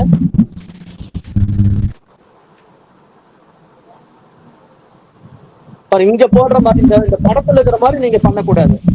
நேரடியா இந்த விஷயத்துக்கு வரணும். இப்படி நேரா போயிட்டு இப்படி வந்து ஒரு சும்மா ஒரு வளைவு போட்டு நீட்டா இங்க ஒரு கோடு போட்டு குறுக்கு இதை போட்டு இது பண்ணிக்க. அதை கூட மியூட் போட்டுக்கோங்க. யாரோ ஆன் பண்ணி விட்டுருக்கீங்க, மியூட் போடுங்க. அப்ப பாத்தீங்கன்னா இப்படிதான் ரூ. இப்ப அதையே ரூவா மாத்தணும்னா எகைன் பாருங்க. இப்படி போட்டு இப்படி கீழே கொண்டு வரீங்கல்ல, இதை பட்டன் அழுத்திட்டேன். இப்படி கீழே கொண்டு வரீங்களா, அதை 2ஆ கொண்டு வந்துருங்க. கொண்டு வந்துட்டு இப்படி குறுக்குல போட்டு இப்படி போட்டீங்கன்னா ரூ. அதை வந்து எழுதும் போது ரொம்ப ஷார்ட்டா பாருங்க. இப்படி ரூ ரூ ரூ. வெறும் ரூ எழுதுனா இவ்வளவுதான் ரூ. ரூ இப்படிதான் எழுதி பழகணும் பாருங்க. ஒரு கோடு எப்படி, அதாவது நமக்கு இது வேகமா எழுதக்கூடிய டெக்னிக். இப்படி எழுதுனா வேகமா எழுதலாம். இதை விட்டுட்டு நீங்க அவங்க சொல்ற மெத்தட்ல எழுதுனீங்கன்னா பாருங்க. அவங்க சொல்ற மெத்தட் எகைன்ஸ் உங்களுக்கு சொல்றேன். 1 செகண்ட் பாருங்க அது எப்படின்ட்டு பாருங்க. அவங்க சொல்ற டெக்னிக் எப்படின்னா 1 2 3 அப்புறம் 4 அப்புறம் 5 அப்புறம் இந்த கீழே கர்வு வந்து 6 அப்புறம் இது ஒரு 7. அடுத்தது ரூ எழுதும் போது 1 2 3 ஒரு கர்வு 4, அந்த கருவுக்கு அப்புறம் வெளியே வருது 5, அப்புறம் இங்க ஒரு 6, இங்க ஒரு 7, அப்புறம் இங்க ஒரு 8, இப்படி வரும். ஸோ இது ஒரு குழப்பத்தை உண்டு பண்ணும். அதனால ஈஸி பாருங்க. இப்படி போட்டு இப்படி வளைச்சிட்டு இப்படி போட்டீங்கன்னா ரூ எவ்வளவு சிம்பிளா முடியுது பாருங்க. இதுதான் டீச்சர் கிட்ட கத்துக்கிறதுக்கும் நீங்களா எழுதி பழகிறதுக்குண்டான வித்தியாசம் பாருங்க. இப்படி போட்டு இப்படி எழுதிட்டீங்கன்னா ரூ. ஒரு கோடு இப்படி போட்டு இப்படி பண்ணுங்க. இப்படியே பிராக்டிஸ் பண்ணுங்க, வந்துடும். இதுல எழுதி பழக உங்களுக்கு பிராக்டிஸ் பண்ணிடும். அதை நீங்க எழுதிட்டு டீச்சர் கிட்ட அனுப்புங்க. ஆனா ரொம்ப பொறுமையா எழுதி பழகுங்க. கண்டபடி போய் ஒன்னோட ஒன்று டச் ஆகுற மாதிரி இல்லாம கொஞ்சம் கரெக்டா திருத்தி எழுதி பழகிட்டு அப்புறம் ஃபைனலா இருக்கிறத டீச்சருக்கு அனுப்பிச்சிங்கன்னா அவங்க உங்களுக்கு ஓகே பண்ணிடுவாங்க. நீங்க கண்டபடி கிறுக்கிறதெல்லாம் அவங்க அனுப்பிச்சிங்கன்னா அவங்க ரிஜெக்ட் பண்ணி திருப்பி அனுப்பிச்சுட்டே இருப்பாங்க. உங்களுக்கு திருப்பி எகைன் அந்த ப்ராப்ளம் உங்களுக்கு வந்துடும். அதனால அதை பார்த்துக்கணும். அடுத்தது இந்த ரூ கத்துக்கிட்டீங்க.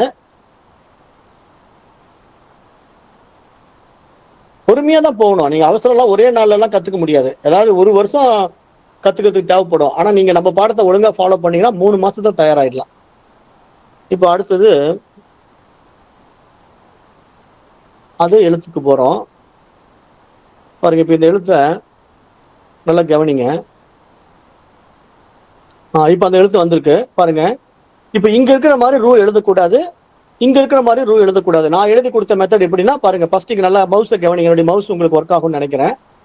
மவுஸ் பாயிண்டர் வந்து உங்களுக்கு இந்த கை பாயிண்டரை வச்சுக்கிறேன் பாருங்க, கை பாயிண்டரை வச்சுக்கிறேன் பாருங்க. நேரா இங்கிருந்து இப்படியே பாருங்க, இது அப்படியே போய் இப்படி ஒரு சுத்தி இப்படி ஒரு சுத்திக்கிங்க. முதல்ல 1, அப்புறம் இப்படி கோடு போடுங்க 2, அப்புறம் இப்படி ஒரு குறுக்கு கோடு போடுங்க 3, அப்புறம் இப்படி ஒரு குறுக்கு கோடு போடுங்க 4. 4 பாயிண்ட்ல நீங்க இந்த ரூவை முடிச்சுக்கலாம். அதை விட்டுட்டு நீங்க இப்படி 1, அப்புறம் இங்க 2, அப்புறம் இங்க ஒரு 3, அப்புறம் ஒரு பெண்டு 1 4, அப்புறம் இங்க ஒரு 5, அப்புறம் இங்க 1 6, அப்புறம் இங்க 1 7, அப்படி இந்த 7 பாயிண்ட் நீங்க உட்காந்துக்கிட்டு இப்படி பண்ணிக்கிட்டு இருந்தீங்கன்னா உங்களுக்கு சலுப்பு தட்டிடும், எழுதுறதுல இன்ட்ரெஸ்ட் போயிடும். ஈஸி மெத்தட் என்னன்னா பாருங்க, இந்த ஏரோ மார்க் எடுத்துக்கணும். இங்க இருந்து சல்லுன்னு மேல போயிட்டு இப்படி வந்து இப்படி ஒரு திருப்பிட்டீங்கன்னா ஒரு இது முடிஞ்சிடும். குறுக்குல ஒரு கோடு போடுங்க. இங்க வந்து இப்படி கர்வ் பண்ணியே எழுதணுங்கிறது இல்ல, சும்மா இப்படி குறுக்குல இப்படி போட்டாலே போதும், இப்படி ஒரு கோடு போட்டாலே போதும். அப்புறம் மேல ஒரு கோடு போடுங்க. 4 பாயிண்ட்ல நீங்க ரூவை முடிச்சுக்கலாம். அதே மாதிரி ரூவ்ல என்ன வித்தியாசம், கூடுதலா ரூவுக்கு அதே மாதிரி இங்க இருந்து போங்க, இப்படி வாங்க, இங்க ஒரு இது 6வது போட்ட மாதிரி இன்னொன்னு கூடுதலா போடுங்க. அப்புறம் மேல இருந்து ஒரு கோடு இப்படி ஒரு குறுக்குல ஒரு கோடு போட்டா ரூ முடிஞ்சிடும். இப்ப அடுத்தது லூக்கு வாங்க பாருங்க. லூவும் அதே மாதிரிதான் கன்ஃபியூஷனா இருக்கும். அதுக்கு நான் ஷார்ட்டா சொல்லித்தரேன், அப்போ நீங்க புரிஞ்சுக்குவீங்க. பாருங்க, இப்ப லூ என்னன்னா, இப்ப 1 பாருங்களேன், இங்க இருந்து ஒரு கோடு, அப்புறம் 2 பாருங்க ஒரு கேள்விக்குறி மாதிரி 2, அப்புறம் 3 பாருங்களேன், இங்கிருந்து இப்படி திருப்பி 3, அப்புறம் மேல இந்த 3 இங்க வருது பாருங்க, 1 இங்க, இப்ப 2 இங்க, அப்புறம் 3 இங்க, அப்புறம் திருப்பி 4 இங்க, அப்புறம் இங்க போனா எவ்வளவு குழப்பமா இருக்கு பாருங்களேன். இவன் எப்படி இங்க சொல்லி கொடுக்குறான் அப்படின்னு பாத்தீங்கன்னா, 1 வந்து பாருங்க இங்கேயும் போட சொல்றான். இப்படி ஒரு கோடு இப்படி ஒரு கோடு போட்டு 1, அப்புறம் இப்படி வாங்க 2, இப்படி கொஞ்சம் எடுத்தீங்கன்னா 2, அப்புறம் இங்க கொஞ்சம் எடுத்தீங்கன்னா 3, அப்புறம் இங்க கொஞ்சம் எடுத்தீங்கன்னா 4.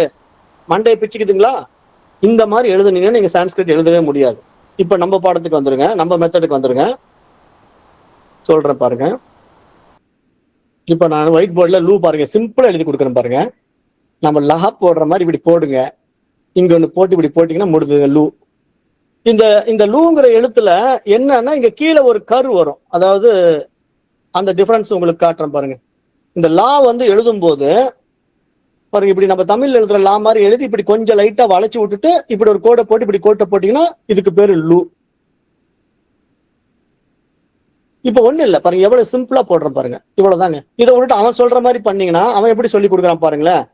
இப்படி ஒரு கோடு இப்படி ஒரு கோடு போட்டுக்குங்க, அப்புறம் வந்து 1 வந்து இப்படி கொண்டு வாங்க, அப்புறம் 2 இப்படி எஸ் மாதிரி கொண்டு போங்க, அப்புறம் 3 இங்க கொண்டு வந்து எப்படியோ எதனமா பண்ணி ஒரு குழப்பத்தை உண்டு பண்றான். அப்படி பண்ணவே பண்ணாம சிம்பிளா பாருங்க, இப்படி போட்டு இப்படி வளைச்ச மாதிரி விட்டு ஒரு ஹார்டின் போடுற மாதிரி தான், ஹார்டின் போடுற மாதிரி இப்படி பண்ணும்போது சின்னதா இப்படி கொஞ்சம் கீழே கர்வ் பண்ணுங்க, அவ்வளவுதான். லா மாதிரி போட்டு இப்படி லைட்டா வளைச்சு விட்டுட்டு இப்படி போட்டீங்கன்னா லா. 1 செகண்ட் எழுதி லா எழுதி காட்டுறேன். இந்த மாதிரி நீங்க எழுதும் போது தான் குயிக்கா நீங்க லாங்குவேஜ் கத்துக்க முடியும், ரைட்டிங் கத்துக்க முடியும். ஸோ இங்க லா எழுதுற மெத்தட் என்னன்னா பாருங்க, இப்படி எழுதி இப்படி லைட்டா வளைச்சு விட்டு இங்க கூட இங்க சென்டர்ல இழுக்க கூடாது, இங்க ஓரத்துல தான் இழுக்கணும். அதான் ரொம்ப முக்கியம். ஏன்னா நீங்க இப்ப இந்த இதை எழுத போய் பாருங்க, லா எழுதுறேன்னு சொல்லிட்டு இப்படி எழுதி இங்க கோடை போட்டு இப்படி பண்ணிடக்கூடாது, இது தப்பா போயிடும், இது ராங். என்ன பண்ணணும்னா பாருங்க, இந்த லாவை எழுதும் போது சும்மா இந்த ஆர்டின் வரைகிற மாதிரி வரைஞ்சு இப்படி லைட்டா வளைச்சு விட்டுக்கணும்.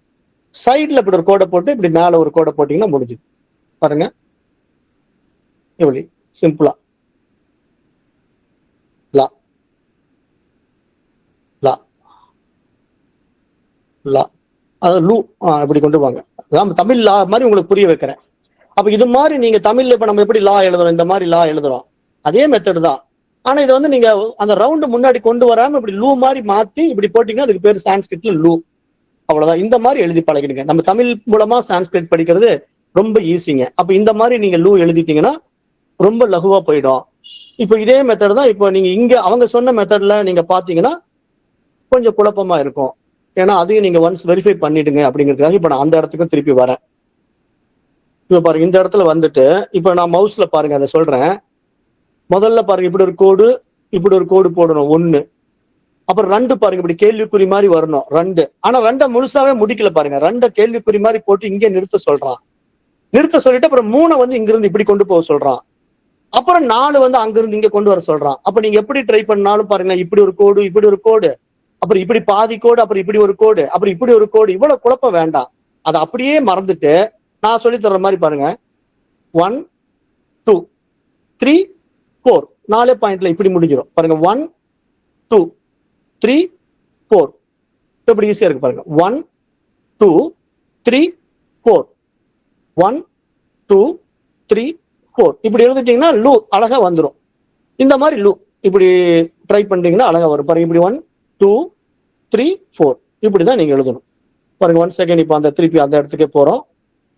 அதாவது இப்ப நான் உங்களுக்கு எல்லாம் 1ஆம் கிளாஸ் குழந்தைக்கு சொல்லித்தர மாதிரி சொல்லித்தரேன். இதுல சந்தேகமே வரக்கூடாது. இது திருப்பி எப்படி எழுதுறது அப்படி எழுதுறதுன்னு நீங்க அதுக்கு தான் வீடியோவும் கொடுத்துட்றேன். ஏதாவது டவுட் இருந்தா வீடியோவும் பார்த்துக்கணும். நீங்க வந்து உங்களுடைய நோட்ஸை மட்டும் தான் டீச்சர் கிட்ட காட்டணும். அவங்கள போட்டு குழப்பக்கூடாது.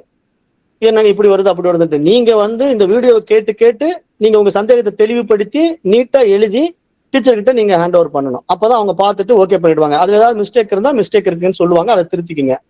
ஆனா இதை நீங்க எழுதுறதுதான் உங்களுக்கு எழுத்துக்கள் வருமே தவிர ஒரே நாள்ல எல்லாம் வந்துடாதுங்க. தொடர்ந்து தொடர்ந்து பிராக்டிஸ் பண்ணிக்கிட்டே இருக்கணும். அது ரொம்ப முக்கியம். இப்ப நான் எகைன் அந்த ஒயிட் போர்டுக்கு வந்துட்டேன். இப்ப நான் ஒயிட் போர்டுல அந்த டூல் எடுத்துக்கிறேன்.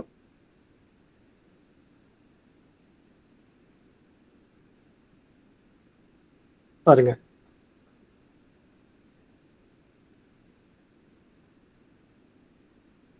லூ லூ சாரி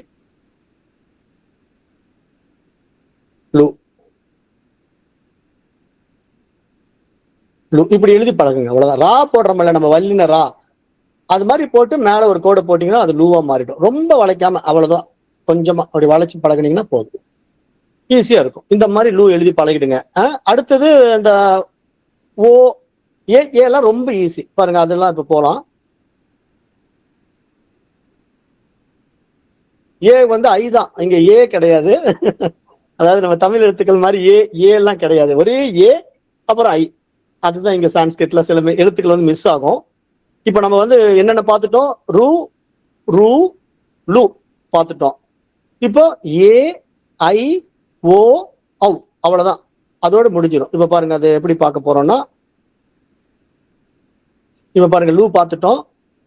இப்ப ஏ பாருங்க. இப்ப ஏ வந்து நீ இதுல இருக்கிற மாதிரியே எழுதலாம் பாருங்க. இப்படி 1ஆம் நம்பர்ல வந்து பாருங்க இப்படி ஒரு இது அப்படி கீழே வந்துடணும். 2வது பக்கத்துல ஒரு கோடு, மேல 3வது ஒரு கோடு. இப்ப இதுக்கு என்ன? ஏ. அப்புறம் அதே 1ஆவதுல பாருங்க இப்படி ஒரு கோடு போட்டு இப்படி இழுக்கிறீங்க ஏ. அதாவது அடுத்து 2வது கோடு. அடுத்து இங்க இந்த மேல ஒரு இதை போட்டுட்டு இப்ப இப்படி இவங்க போட சொல்றாங்க.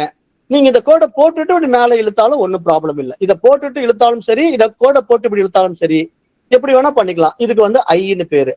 இப்ப ஓ வந்து அதே மாதிரிதான். நம்ம ஆ எழுதுறோம் இல்லையா, அது மாதிரி ஆ எழுதிட்டு மேல ஒரு கோடு போட்டு கடைசியா இந்த மேல இந்த ஒரு கோடை நீங்க போட்டீங்கன்னா அது ஓன்னு ஆயிடும். அவ்வளவு என்ன வித்தியாசம்னா, இங்க பாருங்க மேல ஒரே ஒரு இதை போட்டிருக்கோம் இல்லையா, இங்க 2 போட்டுணும். நீங்க 2 போட்டீங்கன்னா அவ்வுன்னு ஆயிடும்.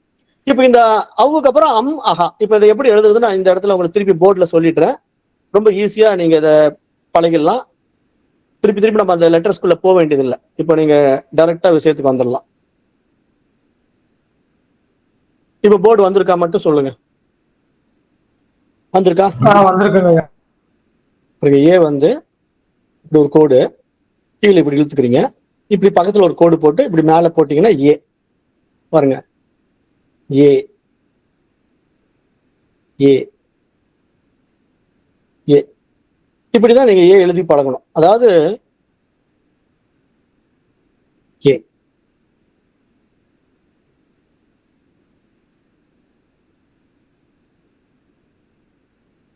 ஏ ஏ ஃபர்ஸ்ட் வந்து 1ங்கிற முதல்ல போடுறது இப்படி கோடு போட்டுக்கணும். பக்கத்துல 2வது கோடு போடணும். 3வது இப்படி போட்டீங்கன்னா முடிஞ்சுது ஏ. பாருங்க இப்படி போட்டு இப்படி போட்டீங்கன்னா ஏ முடிஞ்சுது. இப்ப இந்த மாதிரி ஏ எழுதுறதுக்கு அப்புறம் ஐ எழுதுறது, இது மேல ஒரு இதை சுழி போட்டீங்கன்னா ஐ. அவ்வளவுதான். பாருங்க இப்ப ஐ எழுதுறது அதே மாதிரிதான். ஏ இப்படி ஒரு இதை இழுத்தீங்கன்னா ஐ. பாருங்க இப்படி போட்டு இப்படி மேல இருந்து ஒன்னு இதை இழுத்தீங்கன்னா ஐ. லைட்டா அப்படி இழுக்கணும் பாருங்க இந்த ஐக்கு. ஐ. இப்ப இது மாதிரி ஐ எழுதி பழகிடுங்க. ஏக்கு அப்புறம் மேல ஐ. இதை கடைசியா அவங்க என்ன சொல்லுவாங்கன்னா, ஐ எழுதும் போது அவங்க சொல்லி கொடுக்குற டெக்னிக் என்ன அப்படின்னா, பாருங்க இப்படி போட சொல்லுவாங்க. அப்புறம் இந்த கோடை போட்டு அப்புறம் கடைசியா இந்த கோடை போடுங்க. இப்படியும் எழுதலாம். ஐ எழுதும் போது இப்படி எழுதலாம் பாருங்க. இப்படி போட்டு இங்க மேல இருந்து சுழிச்சு போட்டு கடைசியா கோடு போடலாம் ஐ. இப்படி நிறைய பேர் பழகுவாங்க. இப்படியும் பழகலாம். நீங்க வந்து இப்படி போட்டு இந்த கோடை போட்டு மேல கடைசியா ஐ இழுத்து விட்டாலும் வரலாம். ஆனா எனக்கு இப்படி எழுததான் பிடிச்சிருக்கு. அதாவது இப்போ இப்படி போட்டு மேல வேலை கடைசியா அந்த இதை கொண்டு போயிட்டாதான் நம்ம ஐ பாருங்க. இப்ப ஓ இப்படி அவு இப்படி இழுத்துட்டு இப்படி டக்குன்னு மேல போட்டுக்கலாம் பாருங்க. இப்படி போட்டு அவு இப்படி போட்டா முடிஞ்சுது. ஆனா நாம வந்து இப்படி எழுதிட்டு இப்படி ஒரு கோடை போட்டுட்டு அப்புறம் இங்க அப்படிலாம் பண்ணிட்டு இப்படி கோட்டை அவு போடும்போது கொஞ்சம் டைம் எடுக்கும். இப்படி போட்டா வேலை லகுவா முடிஞ்சிடும். அப்படி இந்த விஷயம் வந்து எழுதுறதுல நமக்கு அந்த ஸ்பீடா எழுதப்போ வந்துடும். இப்ப நான் உங்களுக்கு பொறுமையா எழுதி காட்டுறதுனால எனக்கு அந்த பேனாவுக்கும் கொஞ்சம் தடுமாற்றம் வருது இந்த பேட்ல. அதே நோட் புக்ல இப்படி வராது. நோட் புக்ல வந்து நம்ம பேனாவில் எழுதும் போது நீட்டா வந்துடும். இது வந்து இந்த ரைட்டிங் பேட் இதுக்குன்னு இருக்கு. இது கொஞ்சம் மவுஸ் மாதிரி தான். இது வந்து கரெக்டா மவுஸ்ல எழுதுற மாதிரி எழுதணும். மாத்தி எழுதணும்னா தப்பா வருது. அப்ப இப்ப நீங்க புரிஞ்சுக்கிட்டீங்களா? வந்து பாருங்க, நல்லா பார்க்கணும். வந்து இப்படி வந்து சிம்பிளா போட்டீங்கன்னா ஏங்க, ஜஸ்ட் இப்படி போட்டீங்கன்னா ஐ போடும்போது இப்படி கீழே இப்படி போட்டு இப்படி மேல ஒரு சுழிச்சீங்கன்னா ஐ. அப்ப ஐ. இப்போ ஓ வந்து பாருங்க, ஆ போடுற மாதிரி 2 கோடு போடணும். ஆ போடுறோம்ல, நெடில் போடுற ஆ மாதிரி 2 கோடு போட்டுக்கணும். போட்டு மேல இப்படி சிலிச்சு விட்டீங்கன்னா ஓ. அவு என்னன்னா அதே மாதிரி ஆங்கிற நெடில்ல போட்டுக்கிட்டு 2 கோடு இப்படி போட்டீங்கன்னா அவு. அப்புறம் அம் என்னன்னா வெறும் வந்து குரில் ஆ இருக்குல்ல, அந்த குரில் ஆ போட்டு இப்படி போட்டீங்கன்னா அம். இப்படிதான் நீங்க புரிஞ்சுக்கணும். அகா எழுதும் போது அதே மாதிரி போட்டு நீங்க சைட்ல 2 புள்ளி வச்சுக்கிட்டீங்கன்னா அக. அப்ப அம் அக, இங்க மேல புள்ளி, இங்க சைட்ல 2 புள்ளி. இது வந்து இப்படி 2 கோடு வரக்கூடாது. இதுதான் நீங்க இந்த இடத்துல அந்த வார்த்தைகளை பார்த்துக்கணும். பாருங்க, இப்போ அந்த இடத்துக்கு போறேன், ஒரே செகண்ட் பாருங்க. இப்ப நீங்க உங்களுக்கு என்ன கன்ஃபியூஷன் வரும்னா, அம்மகாவில் இப்ப நீங்க ஆ எழுதுற நெடில் இருக்குல்ல, சாதாரணமா ஆன்னு சொல்லுவோம் இல்லையா, அது வந்து எழுதிட்டு மேல பாருங்க இப்படி ஒரு கோடை போட்டீங்கன்னா அது வந்து ஓன்னு மாறும். அதாவது ஓ கிடையாது, ஓ. அப்புறம் அதுலயே மேல 2 கோடு இப்படி இழுத்து விட்டீங்கன்னா அவ்வுன்னு மாறும். ஆனா அம்மு வரும்போது நீங்க இந்த நெடில் ஆவை யூஸ் பண்ற மாதிரி இங்க யூஸ் பண்ணிடக்கூடாது. இங்க வந்து குறில் ஆவை யூஸ் பண்றோம்ல, அந்த யூஸ் பண்ணும்போது அந்த ஆவுல வெறும் ஆ எழுதிட்டு மேல ஒரு புள்ளி வச்சிடுங்க, அதுக்கு பேரு அம். அப்புறம் அதே மாதிரி வெறும் ஒரு ஆ எழுதிட்டு பக்கத்துல 2 புள்ளி வச்சீங்கன்னா அக. அவ்வளவுதாங்க. இப்ப நம்ம இது பழகி முடிச்சிட்டோம். இது உயிரெழுத்துக்கள் முடிச்சாச்சு. ரொம்ப சிம்பிள்.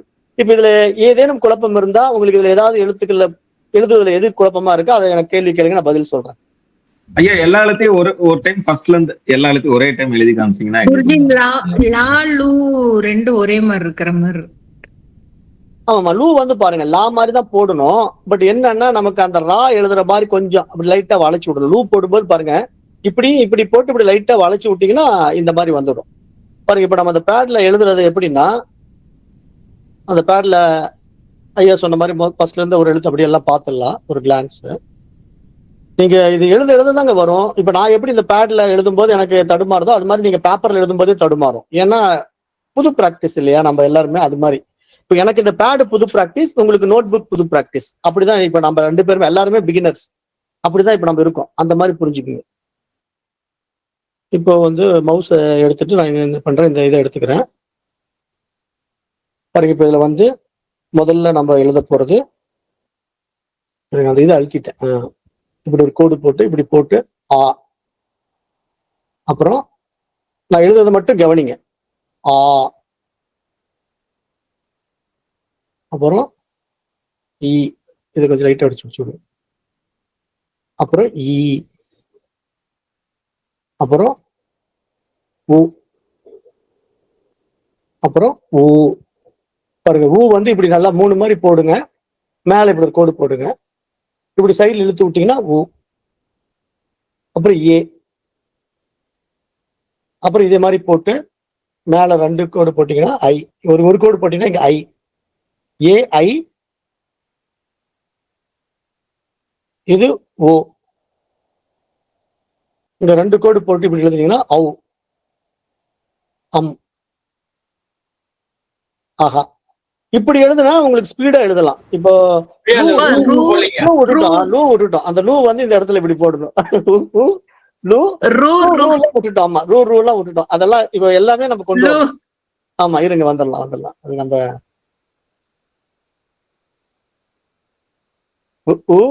நம்ம இன்னைக்கு கத்துக்கிட்ட முக்கியமான வார்த்தையை விட்டுட்டோம். பாருங்க, இப்ப அப்புறம் ரூ எழுதும் போது இந்த பென்சில் திக்னஸ் கொஞ்சம் கரெக்ட் பண்ணிக்கிறேன். பாருங்க, இப்படி எஸ் மாதிரி போட்டு இப்படி லைட்டா வளைச்சு விட்டு இப்படி ஒரு கோடு போட்டு இப்படி ஒன்று போட்டீங்கன்னா தான் ரூ வந்துடும். இப்பதான் ரூ. பாருங்க, இப்படி எழுதி இப்படி லைட்டா போட்டு இந்த கோடை ஒண்ணு போட்டுருங்க. போட்டு இப்படி சைட்ல இந்த ஒரு குருவை போட்டு ரூ.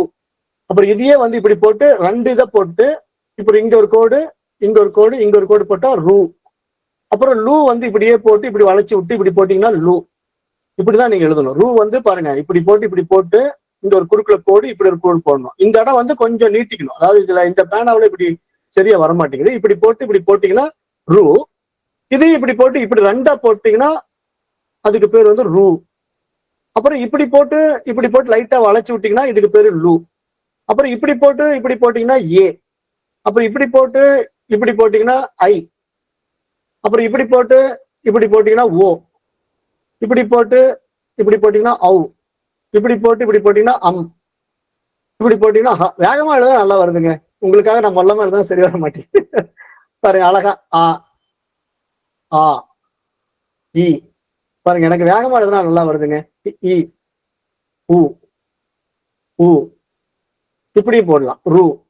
பாருங்க, இப்படி போட்டு இப்படி போடலாம். இது நீங்க எழுதுற வேகத்திலே வந்துடும் உங்களுக்கு. இப்படி ஒரு கோடு போட்டு இப்படி போட்டீங்கன்னா ரூ. அப்புறம் லூ வந்து இப்படி லைட்டா பெண்ட் பண்ணிட்டு லூ. அப்புறம் ஏ ஐ ஓ ஔ. இங்க போடுறான் இடம் இல்லை. அம். ஆஹா, இவ்வளவுதாங்க. இப்படியே எழுதி பழகுங்க. அப்புறம் ஒரு டைம் என்ன பண்றீங்கன்னா எல்லா எழுத்தும் எழுதி பழகுங்க. அப்படி வரிசையா எழுதுங்க.